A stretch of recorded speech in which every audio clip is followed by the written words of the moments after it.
Welcome to Evangelical-ish, where we discuss the good, the bad, and the ugly of the American evangelical church, deconstruction, faith, and God's love through it all.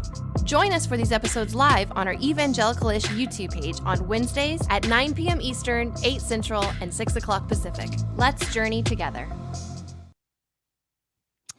Welcome into the Evangelical-ish podcast. It is so good to see everybody tonight. I'm Jeremy.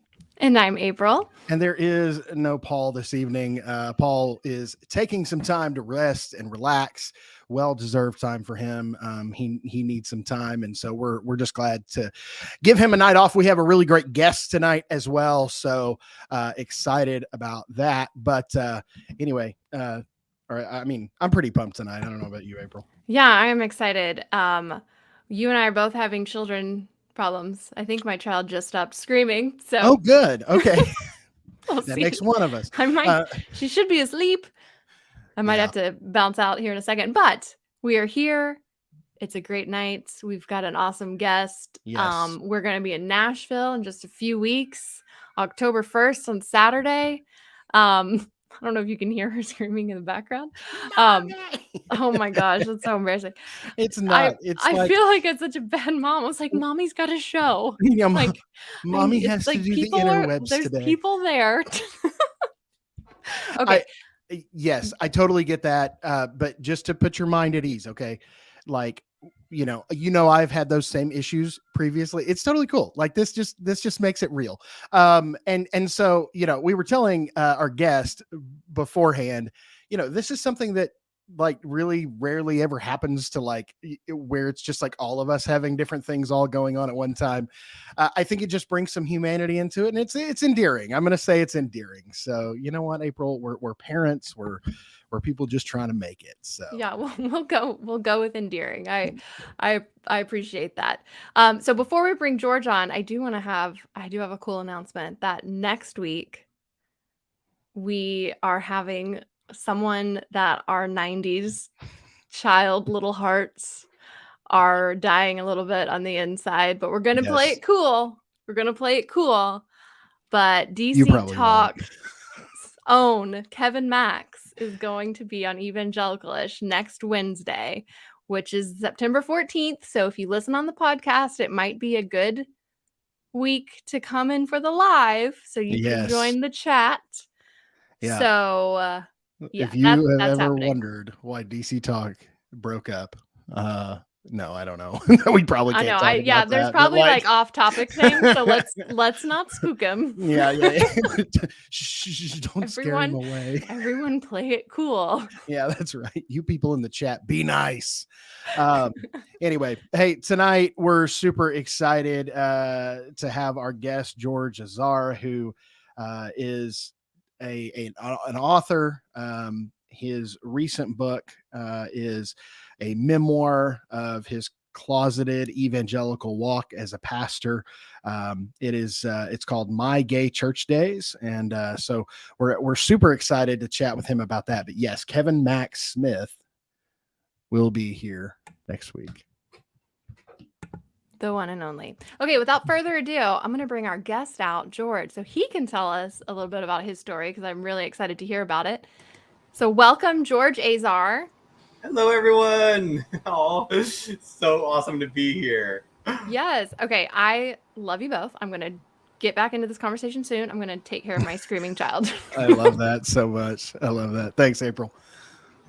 I always wondered what happened to DC Talk. I'm excited for next week. So, you know, okay, so here's the deal. So they split up in the early 2000s. Nobody understood why. Now I think we're getting a pretty good feel 20 years down the road what happened. It seems like they're all in a little bit different place theologically. Kevin Max came out as evangelical, deconstructed, and Michael Tate has been the lead singer of the Newsboys and has doubled down on some like Christian nationalism. So always a good thing. And I mean, to each their own. So anyway, man, George, we're excited to have you tonight. I'm super glad that you're on the podcast, and man, just what are you up to tonight?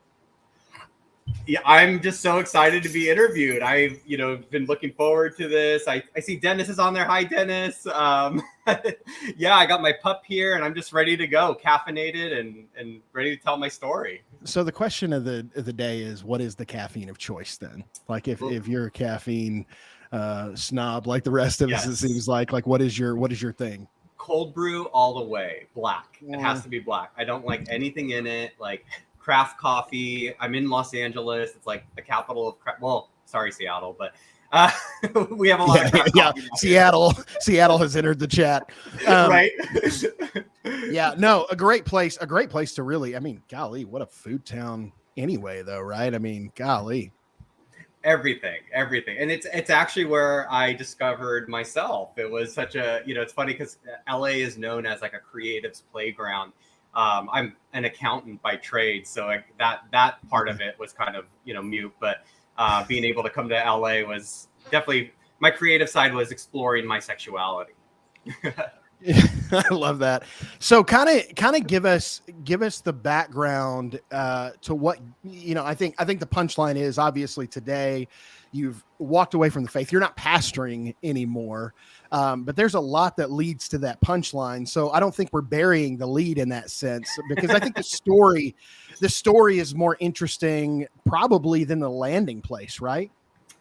Absolutely. Yeah. I mean, leading up to it, especially for someone who struggled with, homosexuality, the technical term in the church, especially being raised in the 90s and, in an environment really in the 90s, whether it was in the secular community or it was in the Christian community, homosexuality was really frowned upon. And, it was only a couple decades before that it was declassified as a mental illness by the American Psychiatric Association. So you had a whole generation, especially our generation, that raised kids that were gay and were coming from this type of understanding of homosexuality being horrible, being, in the church being a sin and an abomination, being in secular culture, it was an unhealthy, unnatural thing. So yeah, just that alone in and of itself was traumatizing. Then you add Christianity to the mix and it's a whole bucket of fun. For some reason, we all walk away saying that it was something, but it was certainly a barrel of monkeys. You said something really interesting just a second ago, and it kind of reminds me that the conservative evangelical American church kind of plays the same set of tricks constantly, right? Like, you mentioned that it hasn't been that long since, that we have declassified homosexuality as, a mental illness. It's kind of the same argument they're using for the trans movement at this point, yes. right? Like they are trying to say, you just have gender dysphoria or, like all these other things. It's kind of the same card. But you kind of grew up in the height of some of that debate and were being indoctrinated through that process with all this conservative theology. I mean, what denomination did you grow up in, and kind of what was the background with that? Yeah, so I was part of the cool group. I was part of the non-denominational. So okay. We were evangelical. Let's just, label it what it was. It was so funny. I actually so I'm writing a second version of the book, and I've been like going into greater details. And I recall the conversation that I had with my youth pastor at the time. And I'm like, what denomination are we? And they're like, we're non-denominational. It's about a relationship with Jesus. But then, you look at all the rules that were placed upon us and all that. It's just like, oh, this is a pretty controlling relationship. This still feels like legalism to me. Right. It's love. Yeah. It's love because we said so. Exactly. Oh my God. Do you remember? I forgot the band. It was like one of the big ones, but they had a song about that where they're like, it's, the oppression is actually, discipline and all this. It was Cutlass. That's what it was. Yeah, Cutlass.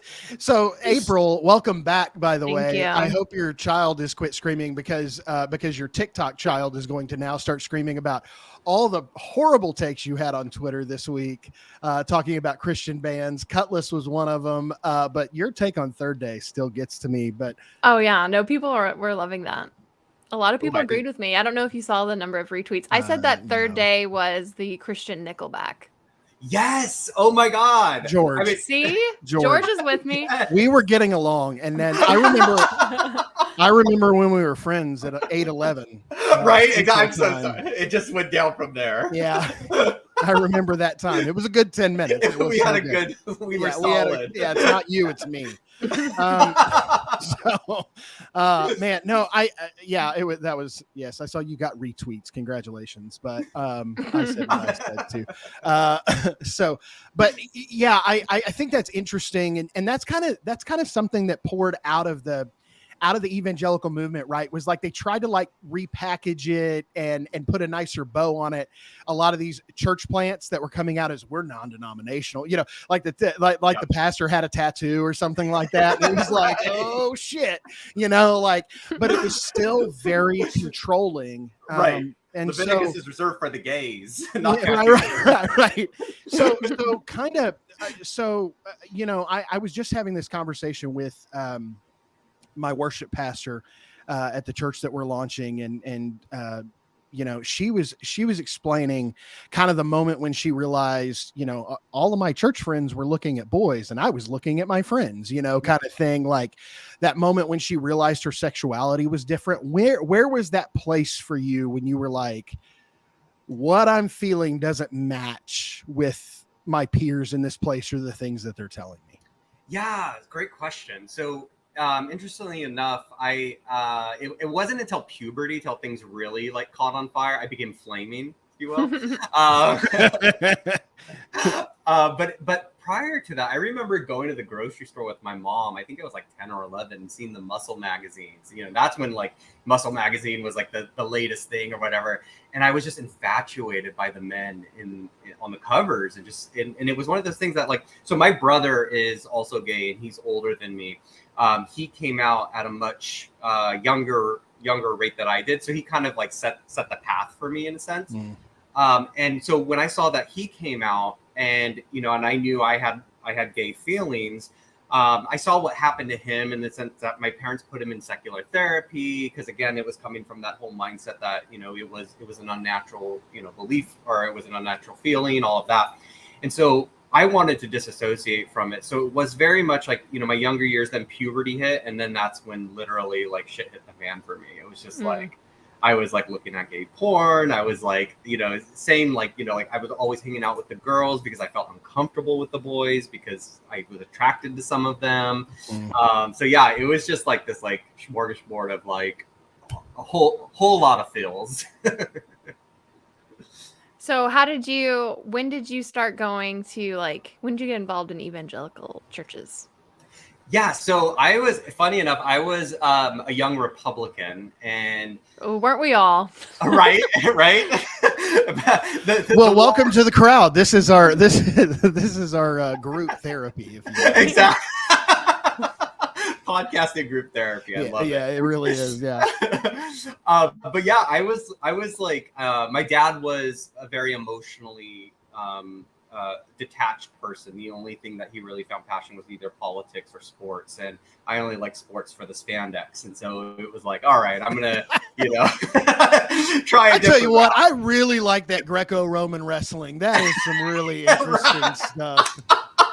Oh my gosh. Okay, like the internalized homophobia in the youth group alone was enough for me. Like we did like wrestling, we did all these, slapping our asses, like all these things. Anyway, sorry, to answer your question. So I was kind of incubated, if you will, for Christianity. So when my brother came out, I was like deathly afraid of my own feelings and all of that. And I was spiraling out. I was a super depressed, super anxious kid. I really didn't have any friends. I was bullied. I was tortured. I was teased. It was just a mess.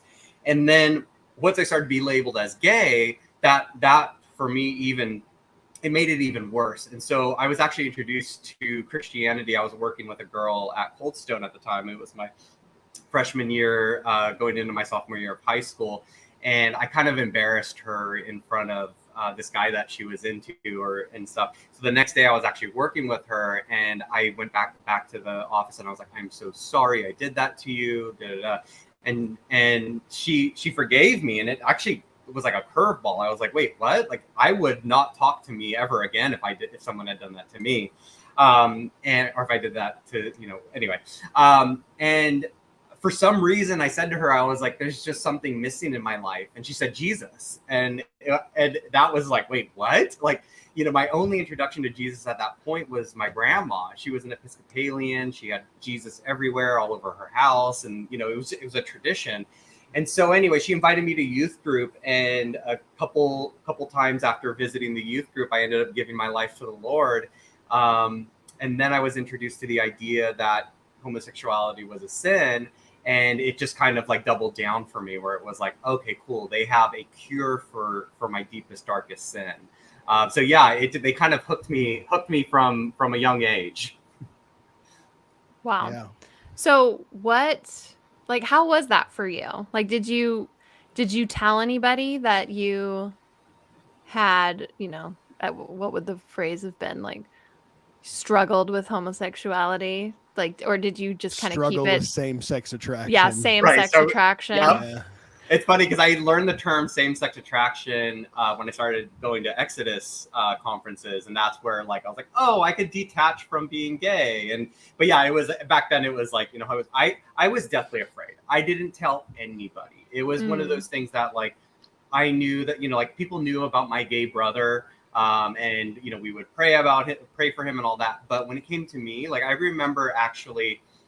So I was so on fire for the Lord that I needed, more meat, if you will. So some of the people in the youth group that I became friends with ended up inviting me to the college group. And there was one night where they gave a sermon about the sin of homosexuality. And I remember sitting there being like, oh my God, did somebody tell them? Like how, like nobody knew at this point, but this girl came up and gave her testimony. And I was encouraged by that. So I decided to talk to one of the youth leaders first. And she was someone that I really found she was very gregarious, super kind and sweet and all that. And so one night after the prayer group, I ended up walking up to her to pray for me. And she told me, she's like, this is a sin more suitable to talk to a man. Why don't you talk to my boyfriend? And I was like, oh God. So I ended up like, like, oh my gosh, I have to talk to a man about this, So I ended up the next week telling him, and he looked like a deer in headlights. And from that point on, I swore never to talk about it again. Like it was one of those things that only two people knew, and it wasn't until college that I actually started to, when I went to Exodus and started becoming more comfortable and disassociating from being gay, that I became more comfortable in sharing my sexuality. When you started sharing it, was it more in a like, look, God healed me of this type way? 100%. It was like, or like God's going to deliver me. So, Right. Like the dual nature, where it was like, your old nature is your sinfulness, your lust, your passions, and then there's your new nature in Christ. And, it's no longer I who live, but Christ in me. All of that. And then going to Exodus and learning about, the term same-sex attraction, but then also conversion therapy. I ended up meeting one of the leaders of conversion therapy at the time. He had an office in New York and stuff, and he did remote therapy sessions and such. And I heard his price. I was like, no way. So I found a therapist in my area and did conversion therapy for about a year. But a lot of that was that indoctrination of like, you don't associate with being gay. You're not gay. You struggle with attraction for the same sex. It was like they made me wear like rubber bands around my wrists and flick them every time I had a gay thought. It was like a dumbed down version of shock therapy. But yeah, so as much, so I know it was batshit crazy. It was batshit crazy. But as long as I could disassociate from being gay, that was what gave me the power to then be comfortable with sharing my struggle. Wow. So sorry, I too was having issues with my children. It's just one of that those night. nights. Yeah, there's something in the water, and it's not just in Oklahoma. And forgive me if I miss this portion. but you know, the thing that I was really interested in and just kind of hearing about some of your story and just kind of dialoguing, you know, you eventually found yourself going into ministry. Yes. So so you had actually gone through this whole process, gone to this conversion therapy, flicking yourself with rubber bands, all this insanity, and you actually step into ministry. Uh,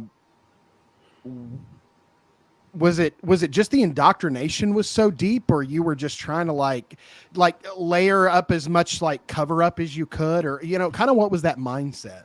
Yeah. So it's interesting. The church that I was involved with, so there was the church of my youth, and then I had a fall away period in college for a couple of years, and then I got introduced to this church um, from some friends in class after I told them. Sorry, I should put that on mute.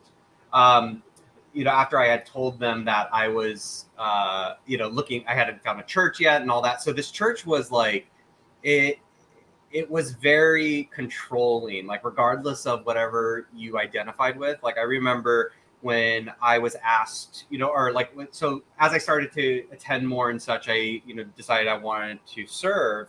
And so, you know, one of the main requirements was that we couldn't have alcohol at all. That was one of the convictions of the pastors. Like you couldn't have it in your home, you couldn't have it in public, all of that. And you know, because of, you know, his own experience with alcohol or whatever. And then there were some other things too, like I couldn't hang out with my best friend who was a girl because she was of the opposite sex, and you know, I hadn't. Billy Graham rule. Yes, exactly. No purple. Like Yes, no purple. no purple. Like,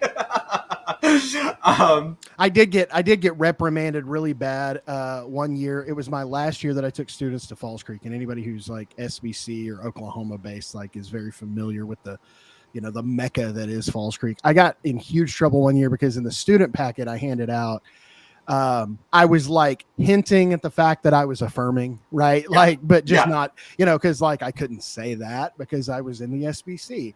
And so I in the packet I handed out, I said, you know, no purple or hot pink or dark blue. I love that. And they were like, are you encouraging homosexuality? And I was like, no, I'm actually acknowledging that it exists. I'm actually just discouraging PDA across the board. Like, right. You know? Non-discrimination all across the board. Yes. No, everybody is welcome to not touch each other. See, that's my thing. Honestly, with the Billy Graham rule, it was just like, don't be alone with anybody ever. Yes. Then sure. Yes. Okay, fine. Yes. You do that, see how that works out for you, but then at least it's not discriminatory. George is like, I can only be with guys. Literally, no, and that's literally, it was so funny when they're like, oh, you could only go to the men's group. I'm like, you realize this is more of a struggle for me than going to the women's group. Like, I joke about it sometimes. I'm like, you know, I know as horrible as purity culture was, I'm like, I was the exception to the rule because just as long as I didn't look at women lustfully, I was in the clear, you know? It was like, right. The evangelicals thought you were great. Like, right. Fantastic. Yeah. There was no exposed shoulder was going to take you down. Exactly. That's right. Maybe when he lifted his arms up to pray, but right. close the V line. Well, you know, and that's interesting too, because and we could get down that rabbit hole of actually even in a more serious way, like, you know, they talk incessantly about, you know, not causing your brother to stumble, and like, I mean, they weaponize that against women constantly, is, you know, don't cause your brother to stumble. Well, apparently they, you know, I mean, because at that point, like you were sharing your story openly, right? Like, and then they weren't empowering you to like not stumble in their opinion, which is so, you know, bass backwards anyway. Oh yeah, it was, I mean, and that was just the tip of the iceberg. I mean, they, like, as I started to get more involved, you know, with the youth group, then eventually when I became a pastor, I mean, they were controlling who I was talking to, what I was posting on social media. Like, I remember I posted just a verse from James chapter 4. This was towards the end of like my pastoral times. And literally I counted down the seconds till I got a call or a text from the senior pastor about it. And he ended up calling me. He's like, bro, why did you post that? And I'm like, what do you mean? I was like, he's like, James chapter 4 and whatever the verse was, most Calvinists actually, it's a Calvinist doctrine. They use that a lot. You bet. They were afraid that I was a Calvinist. Oh gosh. There was no winning. Like, Oh man. but then, I have stories for days, especially. I think even when I was evangelical, I would have rather you be gay than reformed. Hey now. Right. Hey now. Right? Yeah, no, I mean, I said what I said, so. Not me being formerly reformed anyway. This is awkward. Oh my God, I love it. I feel like April hates me. I get that feeling occasionally. Like, I do not hate you, Jeremy. Like we're just not friends, you know? We are totally friends. There's diversity. Now, former you? Yeah, no. Well, yeah. I mean, you wouldn't be friends with former me either. Yeah, we would be friends. Well, I wouldn't be friends with former me. No, that's not what you said. I wouldn't be friends with former me either. I never mind. I'm not going to go down that rabbit hole. I had a conversation very similar to this today, but that's a great point. But based on our timeline, we would have been friends, and I think if we had been friends, one of us would have like judged the other one for deconstructing. That's what would have happened eventually on down the line. True. Yeah. Okay, so fast forward a little bit. You become a pastor, right? So how long were you a pastor, and when did you decide to leave it? Like, what were some of the things that kind of pushed the dominoes over for you before you finally said, well, okay, that's enough of that? Yeah, so I was doing Bible college. I actually gave up my accounting. I was going to pursue the accounting profession after community college, and then I ended up devoting myself to the Bible college on the church's campus, and that's kind of, I got kind of in the spotlight of the leadership and all of that. Anyway, so the senior pastor ended up leaving, associate pastor moved up, pulled me in to become the outreach pastor, and then that's where shit really got intense. Like, I think I was like 21 or 22 years old. So I was a pastor for about a year and a half, but I've been in that church for about 5 or 6 years. But do you mind sharing what the school was, or can you not share that? I try not to. No, that's fine. Yeah, I was curious. Yeah. But it's a very Southern California evangelical church. It's very well known down here in Southern California. But yeah, so I ended up like moving up. But as I became a pastor, the assistant pastor that then became the senior pastor, he knew about my struggle with same-sex attraction. And I remember him pulling me into the office, and he's like, hey, so we used to have like weekly meetings where we would first talk about what I was doing. I built this entire ministry, did juvenile hall, doing homeless, going out to, the elderly home visits, all these, I blew it up. It was just this whole different, venue, specialty. And so he's like, after we were talking about it, he's like, hey, so how's your dating life going? And I was like, oh, I'm just really focused on the ministry right now. I'm pretty, preoccupied, And he's like, oh, well, have you thought about, dating somebody in the church? And I was like, no, I'm just kind of doing this. And so then he's like, well, just a heads up. My wife disciples this one woman who has feelings for you. It sounds like you have pretty close interactions with her. You probably want to back up if you don't feel the same way, blah, blah. Next week, he pulled me in and he said, hey, did you think about what we were talking about last week? And I was like, wait, what did we talk about last week? And he's like, about dating. And I was like, no, I told you I'm focused on the ministry. And so he's like, well, bro, I just want to tell you that, someone who struggles with something that you struggle with, it's not a very good look, especially being in a position of power, of authority, and he's like, you really should consider, dating somebody. And so then the rest of the meeting was this whole courting thing where it was we went down literally the list of available women in the church. And gosh, it was gross. It was so gross. And we end up settling on one. Disturbing. Oh yeah. It was just so but that was the turning, that was the beginning of the end for me. Cause I ended up dating this woman for 8 months and it was hell on earth. I mean, I put the email transcripts inside of the book and everything. But it was just horrible. Like, yeah, I have receipts. Spill the tea, George. I have receipts. Emails with her or with the church?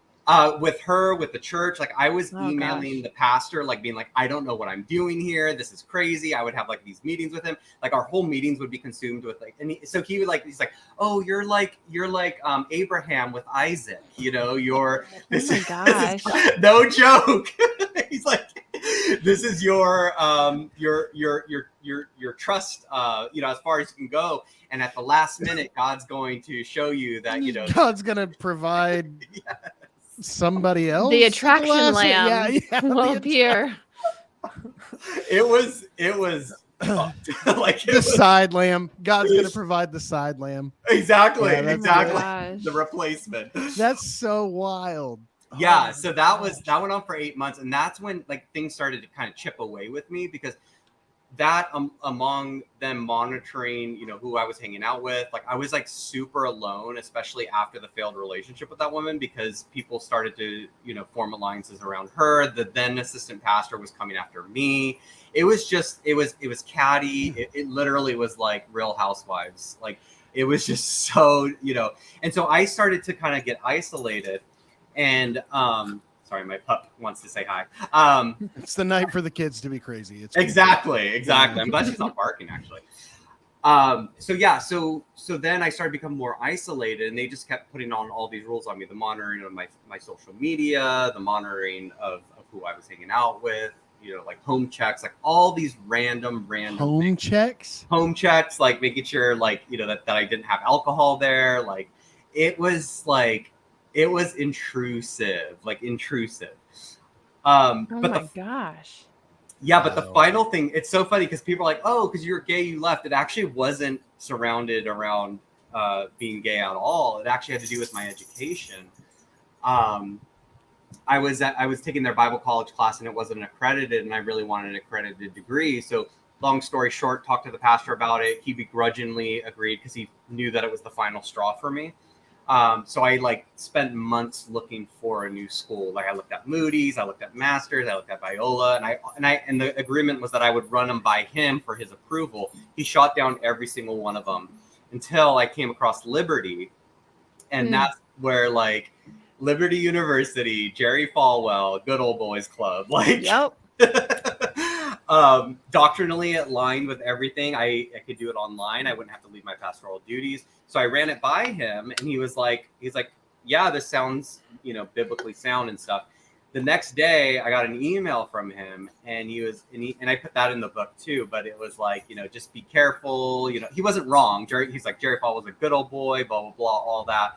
But I had enough. And that's when I like literally shit hit the fan for me, when I was just like, I'm done. So I messaged him back, and I was like, your office 15 minutes, and stormed into his office and just let him have it. Like told him I've been looking at gay porn for the last 4 years. If he cared about me, he would have known, like all these like different things. Damn.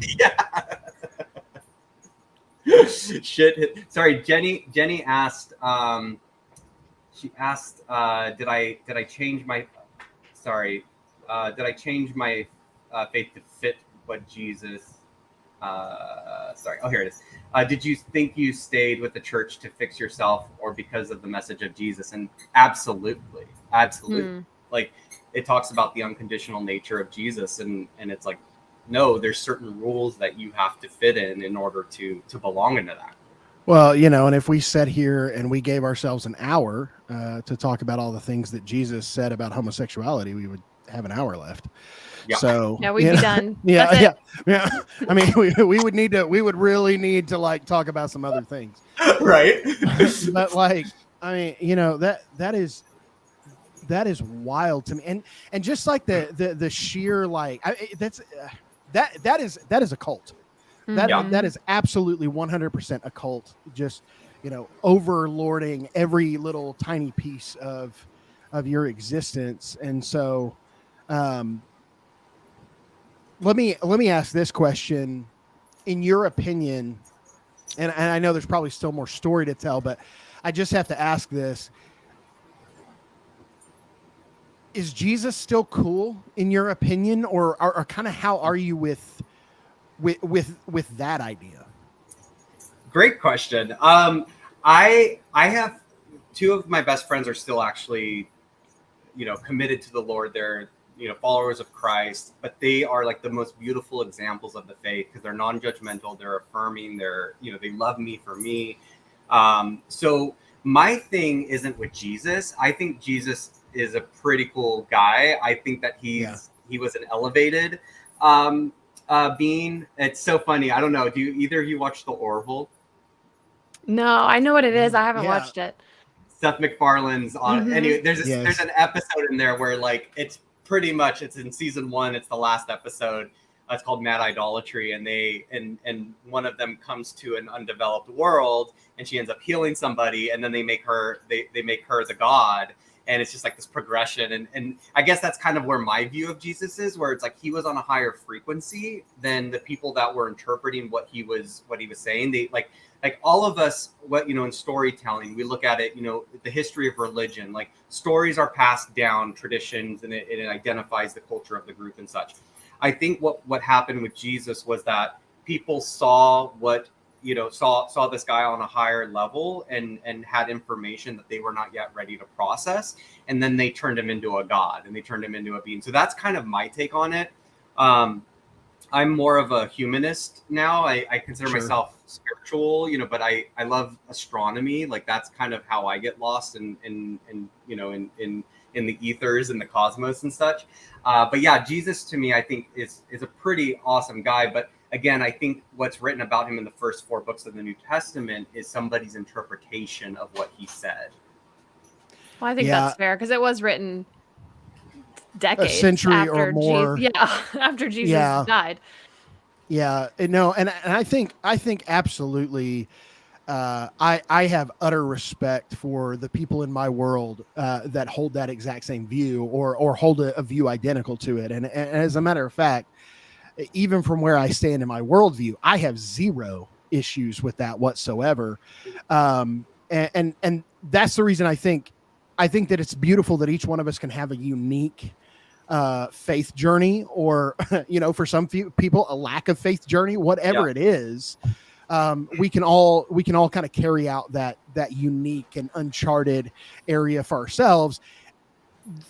And that is the thing that needs to happen, is the appreciation between those worldviews. Right. And so I'm glad to hear that, your friends are absolutely incredible, like, followers of Jesus, or living and breathing and echoing the heart of Jesus.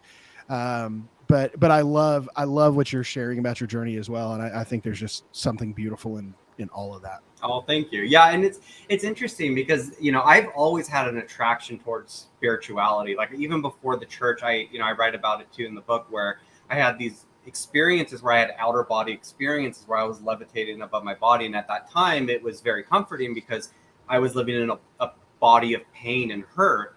And so I think what I've tapped into now, and it's been a constant journey. Like it was a slow trickle away from Christianity. Like the first couple of years, I tried to go to I tried to go to Hillsong down here in Los Angeles. I tried to do all these things. I dodged a bullet with that one. Although I wouldn't mind having an affair with that pastor. I was like, oh. Why couldn't it be me? Literally. That's really funny. Oh my gosh. I was like, oh, he's kind of cute. But Carl Lentz, please. Taking applications. Yeah. That's incredible. But yeah, I have a respect for, like, I still ask people, like, what do you believe in? Before it used to, like, so I think my barometer is that if you are othering other people, like you're not following a faith, you're following a religion, you're following a tradition, you're following a practice. We see that in the national, the Christian nationalism that's happening today.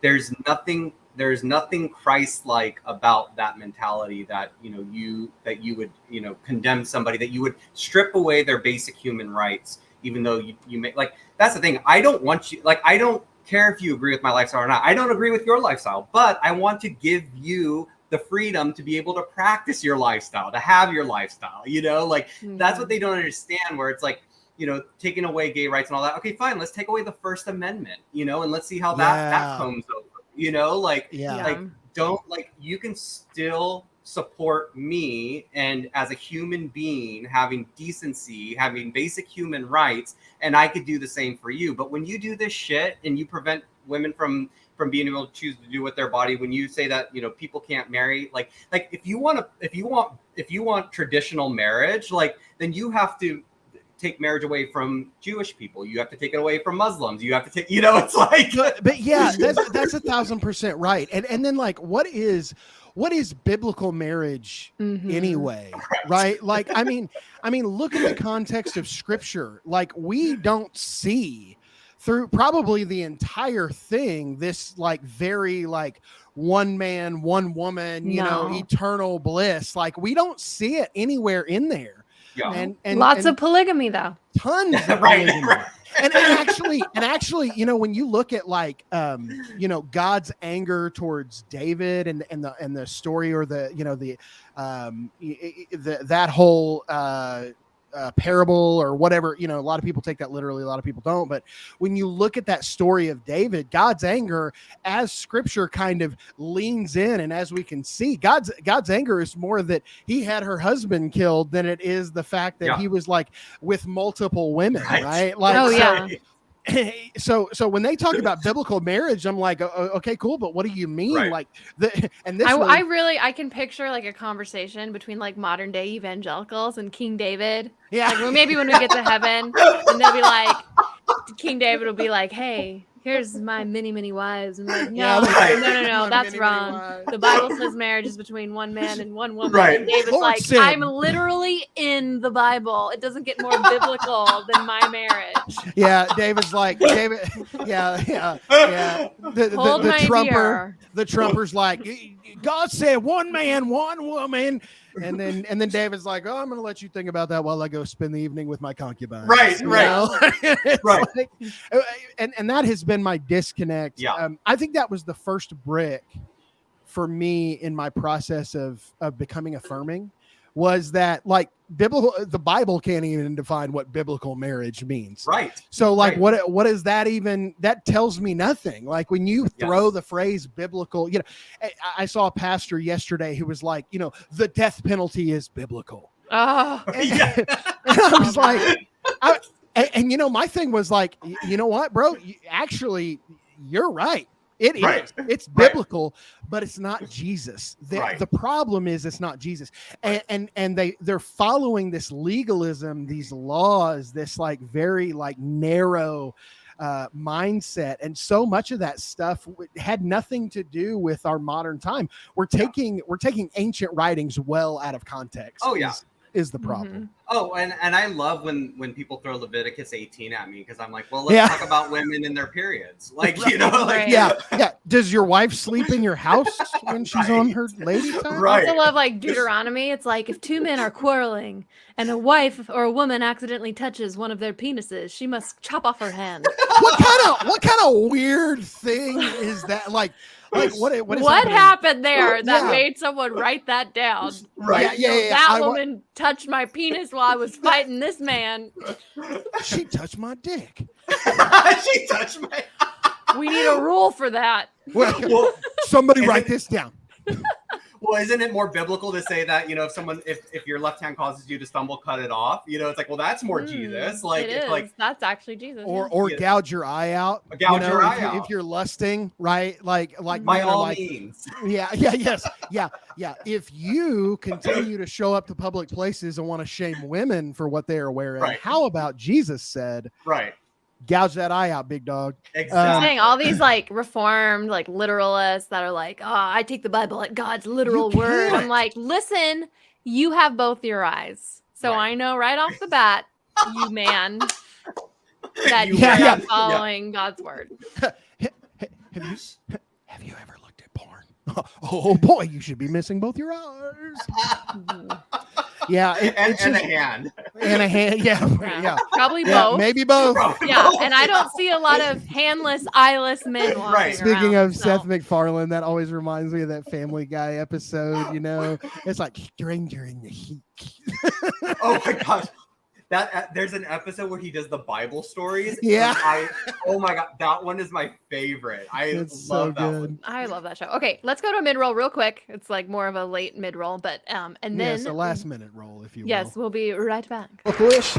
Follow us to catch all the latest content and encouragement. You can check us out on TikTok by following @evangelical-ish or subscribe on YouTube by searching evangelical-ish. That's evangelical with an ISH. And don't forget to catch our live streams each and every single Wednesday night on YouTube at 9 Eastern, 8 Central, and 6 Pacific. And now back to the Evangelical-ish podcast. Welcome back, Bugaboos. Bugaboos. Isn't that a Destiny's Child song? Bugaboo? I think it is. I think it is, yeah, but I love that word. So Bugaboo. yeah. Just a reminder too, before we talk a little bit more, if you want to come to Nashville, you have, I think, 2 days left, maybe 1 day to book a hotel. We have a special room rate. If you go to evangelical-ish.com, there's a Nashville banner. You can click it. Please register for the event Saturday, October 1st. It's free. If you want to chip in and help us get there, you can. But go ahead. If you're driving in or wanting to fly in, hotel rates, I think, go away after this Friday. So get that in. Yeah, absolutely. Come and be a part of that event in Nashville. We would love to meet you there. And some great rates. First off, it's going to be a really fun event, and it's at the Lipstick Lounge, which is going to be absolutely incredible. I'm probably gonna do a third day song. Just for April. For the karaoke. Yes, I got. I'll do Nickelback right after. Consuming fire in the flame. Stop it right now. I'll do Nickelback just to get you back. That would be fine. Nickelback. Actually, I like Nickelback. I've never liked Third Day. I thought I still think Nickelback is okay, and then I saw their back and forth with Call Me Chris on TikTok. Which was hilarious, by the way, which her content is fantastic. But then their back and forth was really good. And it just brought them even further back into my graces. So they're self-aware, I think. They're very self-aware. And then plus like why is it, it's kind of like the thing with like Coldplay, Imagine Dragons, right? Like people are just mad at success, I think is really what it is. I mean, they sold a lot of records. That's the deal. And I looked it up actually because it's funny. Family Guy actually took a stab at that at Nickelback, and I was like high one night and I was like Googling it. I was like, why did Nickelback get such? And that's exactly it. That they like had high popularity and sales and all of that. So you're right on the money there. Yeah, I've actually never understood why people trash Nickelback because I always was like, I kind of like them.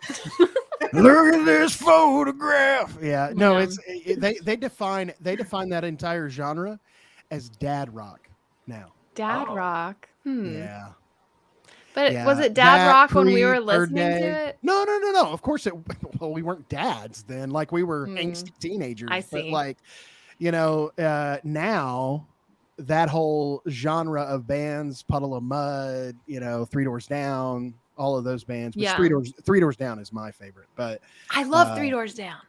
Hey, we agree. We do agree. You're friends again. I love it. Okay, I want to go back in history. I do have a question. Jenny actually brought up this question in the chat way back. So, George, you mentioned when you're in youth group, you told a girlfriend about your quote unquote same-sex attraction or whatever, and then she was like, "My boyfriend's better for this." Did you know the boyfriend at all? I knew of him. Like he helped out in the youth group. But I tried to stay away from men as much as possible. Like the youth group kids were all like these like cool surfer, like muscular, like, intimidating guys. So like I always gravitated towards women. So I had an idea of who he was. But had you met him before? I met him, but we didn't know each other. It was like acquaintance. So you're now telling an acquaintance your like deepest, darkest secret. Oh my God, I did light bulb. Wow. I didn't even think about that. That's gotta be like some kind of trauma. Like not only are you exposing yourself, it's like to some dude you don't even know. Like no wonder he's a deer in headlights. He's like, who is this person like confessing all of this to me? Oh my gosh, I didn't even think about it that way. I literally thought he was just wigged out. Like it was like, He's that's probably like, I don't know you. Jenny, an epiphany has happened. Thank you. Oh my gosh, that's just so weird. Like, oh man, I that's didn't so even funny. think So about it. I also have a gay brother.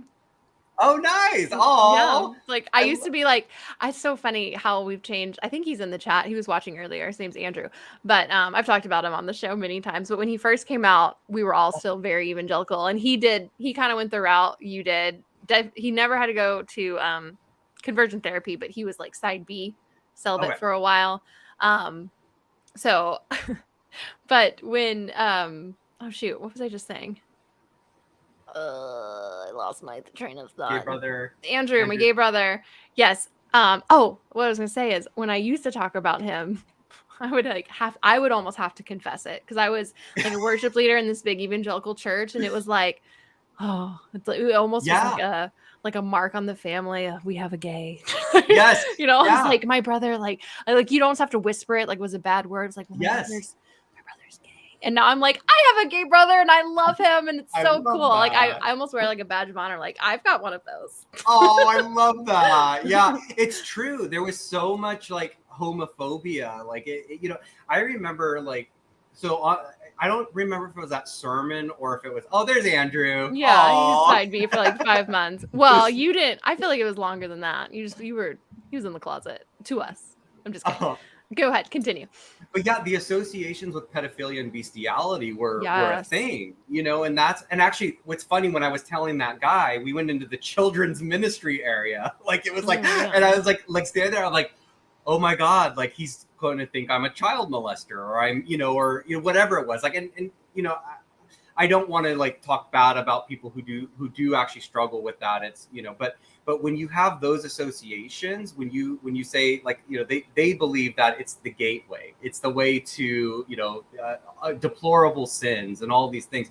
When you have that mentality, especially as a child, like that fucks with you. Like that was, I remember like, you know, intentionally staying away from children because I didn't want anybody who knew that I struggled with same-sex attraction to think that I was prowling on children, you know, like it was that bad. Like, and so it's just, that's some heavy stuff to have to like have over your head, like having all that like projected onto you. Yeah, absolutely. Absolutely. It was just such a, you know, and it's interesting now. And you know, Jeremy, what you were saying earlier about, you know, like transgender, like, the culture has changed, and so now they need to find the new boogeyman, you know, and it's like, so now it's just easy to go after another vulnerable group, and it's like, do you realize what you're doing, like, to people? Like like these are human beings. Like, okay, let's take their sexuality, let's take their sexual identity, all of that off the table. Like, these are human beings that God supposedly created and loves. Like, well, and that's such a great point too, and you know, April, you were saying earlier, you were saying earlier, you know, that's a lot to put on somebody at a young age. I think that's what the evangelicals do best, is they indoctrinate people young. And so we all develop this, like, I mean, I still wrestle with myself when I say things out loud that old evangelical me, or, you know, young indoctrinated me would say, oh, that's terrible. You know, like when I'm talking about how scripture is not inerrant, you know, and things like that, that still is like kind of unsettled in me, just because not in the sense that, you know, I fully believe that scripture is not inerrant, but you know, they just indoctrinate and ingrain these things in you so early that they cause a lot of trauma, and it causes a lot of issues. But that's what they do best. They get people at their youngest. You know, I mean, think about how many people we watched, you know, go down the aisle and, you know, give a profession of faith at 6, 7, you know, years old. You can't, I mean, I think about my 7-year-old. He can't like make his own lunch. Like he sometimes still forgets to go to the bathroom on time, you know what I mean? Like, and you want to say that he is now accountable for his eternity? Like that is absolutely insane. So one of the worst things I think that evangelicals still teach is that we are inherently bad. That you teach children that their instincts are evil, their flesh is sinful, that they are born bad. Yes.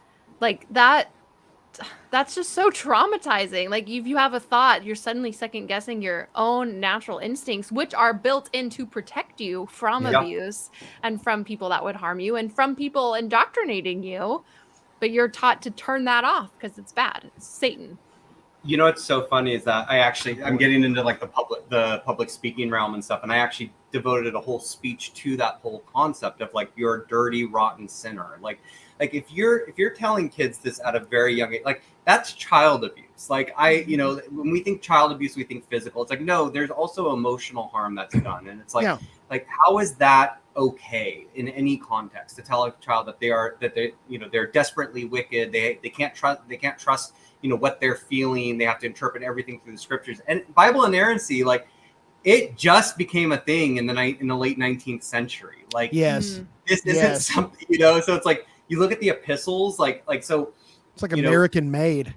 It 100%. Exactly. Like it's 100% American made, in the Great Awakenings. And so it's like, you look at the epistles and what Paul was writing, it's like you were saying, like, let's talk about what Jesus said about homosexuality. It was nothing. Everything after that was, Paul, who apparently had this miraculous intervention after killing a bunch of Christians. And now he's going out, like, like, right? Like, it's like, and okay, so now he's God ordained too. And so is Peter and all these other people, but they contradict each other. But then, women can't wear, women should wear head shawls, but that's culturally irrelevant. But how they address homosexuality in Romans chapter 1 isn't.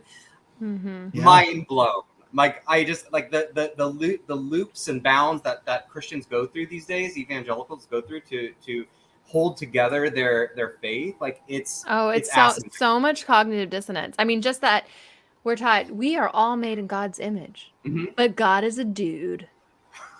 Yeah. We are all made in God's image and God is good, but you are bad. So you weren't made in like his complete image, not the good part. Yeah. Right. But that, I mean, so I tell people all the time, page 1, paragraph 1, sentence 1 in the cult handbook is control the women. But page 1, paragraph 1, sentence 2 is tell them they're all bad, right? Yeah. Like tell everybody that they're terrible, evil, wicked, mean, nasty. And this right here is the only way that you're ever going to be okay. And so you're not selling salvation to people, you're selling fire insurance. Yes. And I had this engagement. It's talking about things that made like my indoctrination cringe. I was having a conversation with my 8-year-old daughter, super smart, the other day, and she has 2 hermit crabs, by the way. That's a whole thing. Harry and Larry, she named them. Oh, that's so cute. Yeah. And so, but one of them pinched my finger, and like I accidentally like flung him across the room because that hurt like shit.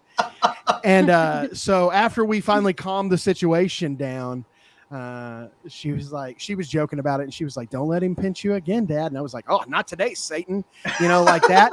And she goes, "Dad, what's that?"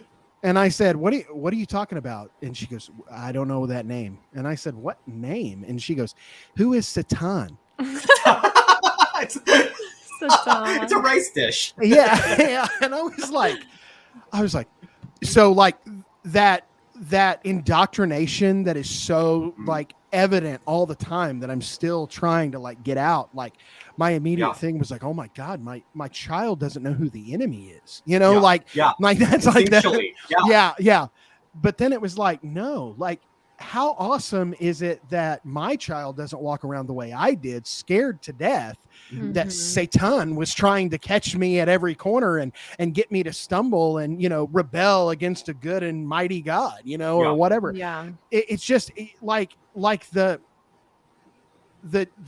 damage that we're doing to our kids. Yeah.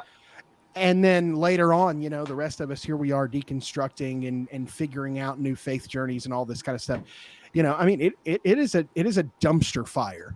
Yeah. And it's all instilled by fear. Like it keeps keeping people dumb and dependent is like rule number 1 in any type of control system environment. Like I've been reading the 48 powers of law, or sorry, the 48 laws of power, and like every single one of those like laws, I'm like, this is the church, this is the church, this is the church, and it's like, this idea that we are inherently sinful and wrong and bad is it keeps the business going. Like I see these memes about like pastors talking about deconstruction, and it's like, well, yeah, because that's affecting their bottom line. Like they can't, they're not getting that $5,000 donation a month from so and so because they deconstructed their faith. That's all it is. It's about keeping the system in control, keeping people in control, keeping them subservient, and then dumping a whole bunch of fucking fear on top of that to keep them down.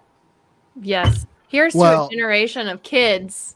Yes. And that's the reason won't grow up with that kind of religious trauma. That's the reason when the liberals when a lot of liberals say, well, Donald Trump doesn't even know the Bible. I'm like, on the contrary, actually, I think what he's done is he's done what every other evangelical has done. He's learned the best tricks of the church. And that has, like, I'm going to find all of these things and scare these people to death. They're after us, and all the boogeyman behind the corner, and all this stuff.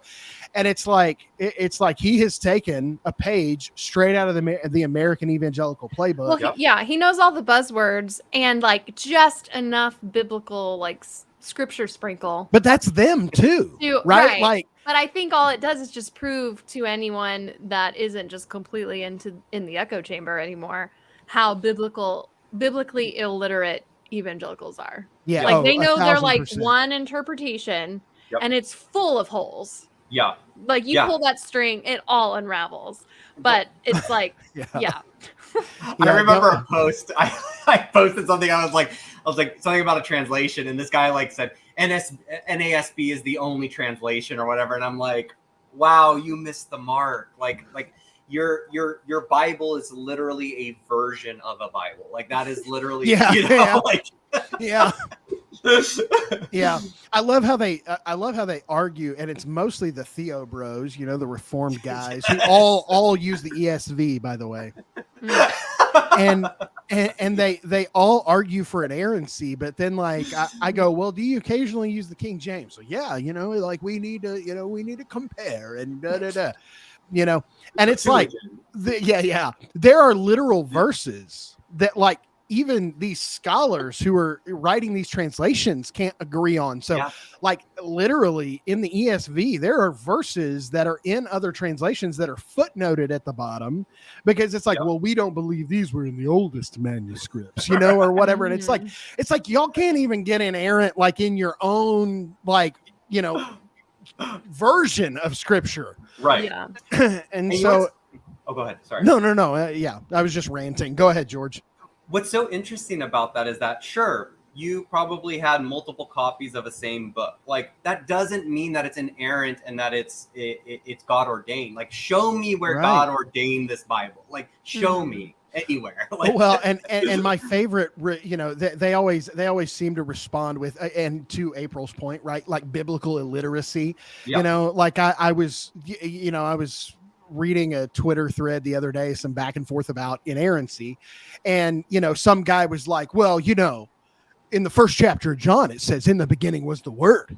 Right. And it's like, no, read the rest of that. Like there's a reason the word is capitalized. Right. There. It's not talking about literal phrases. Like it's referring to Jesus and like, I mean, you even look at Paul, like there is no way for him to be like, all scripture is God breathed and know that he was going to be half of like the New Testament. Like he didn't know that. He was just writing letters to people, but and also doing the best he could. It's also just disingenuous to like, to use the book to prove the book. Yes. Thank you. Yes. Yeah. No. Any the professor, book is, right? Yes.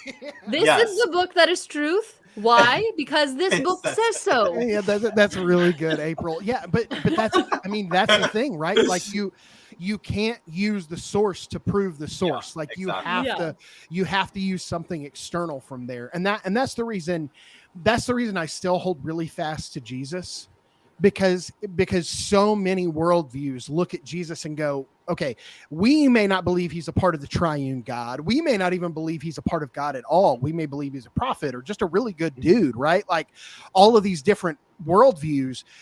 But people can point to Jesus and say, this is a historical character who existed.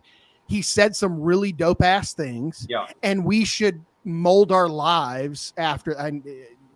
20-year-old Jeremy would have never thought that I would have said that, but like, yeah, Jesus is dope as fuck. So, but like, you got on a t-shirt. Jesus is yeah. dope as fuck. Oh my God, that would be amazing. Take it to a Trump rally. Yeah, Jesus, dope as fuck. Yeah, but that's the thing, right? Is like we can point back collectively to Jesus and say, no matter how we see him, I may believe that he is, the way, the truth, and the life as he professes. Somebody else may believe that he's like a really great philosopher.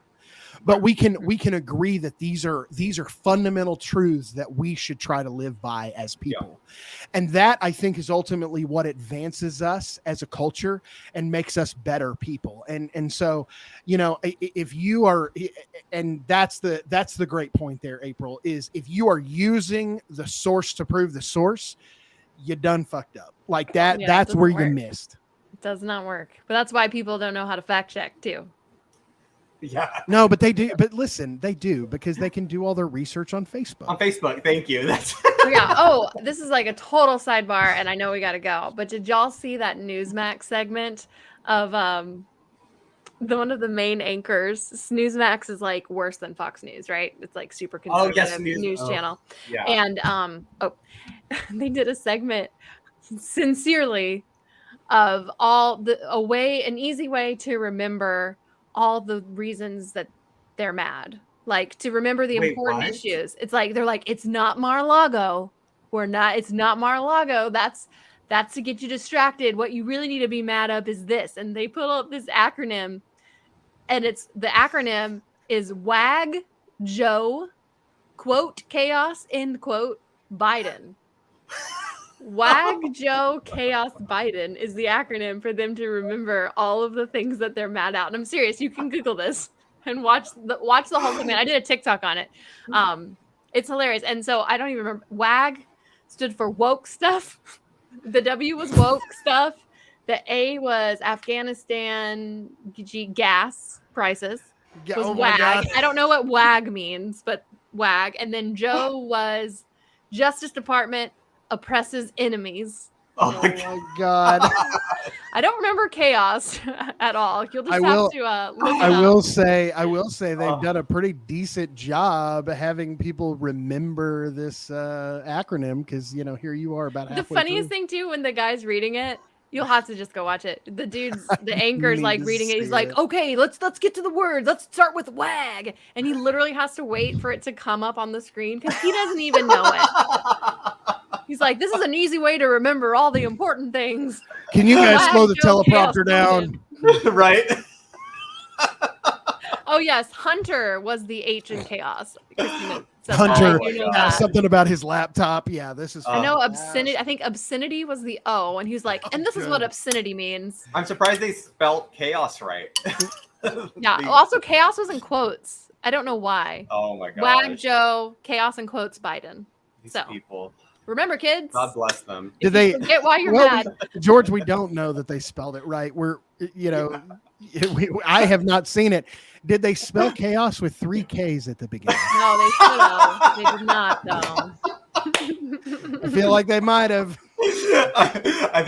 That sounds very familiar to that. No, yeah, that's right. For some reason, I just got this. Oh my gosh. Okay, so Spidey senses. Go look it up. It's funny. But George, thank you so much for being here. Tell everybody where they can find you. How to get the book. Yeah, how to get your book and all that fun stuff. Oh, thank you. No, thank you for having me. I'm mostly on Instagram. So I've been away from social media because I'm actually rewriting the book. I'm doing a second version. So the book has been pulled from distribution. It doesn't mean that you still can't get it. But I'm really trying to just kind of detract from the first version so I could, put out the second version, because it's more of like the book was written during the quarantine, and it was just kind of like I was just telling people what happened. Mm-hmm. Now I'm actually going into the juice of it and the story. So So anyway, all that to say that, you know, I'm mostly on Instagram. I'm on Twitter. What's your handle? Everything is My Gay Church Days. My Gay Church Days. Okay. Yeah, TikTok, Twitter, my podcast, everything. It's all under My Gay Church Days, and the website's mygaychurchdays.com. Awesome.